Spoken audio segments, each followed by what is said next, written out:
देखो जी, ये अब छोटी सी वीडियो बन रही है। दोस्त रात तवज्जो करें, ये अभी शाम का डिनर जो है अंसारुल्लाह को, मुझे अंसारुल्लाह की तरफ से एक ये ग्रिल पार्टी हो रही है। बुजुर्ग बैठे मेरे साथ और ये आगे देखें, ये सारी ग्रिल तैयार हो रही है और अंसार की खिदमत में ये पेश की जा रही है।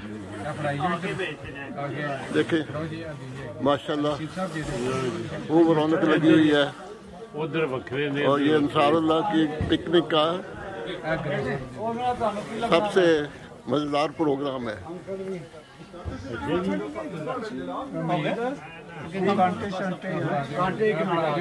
आप सब जाइए, सदर साहब कितने ने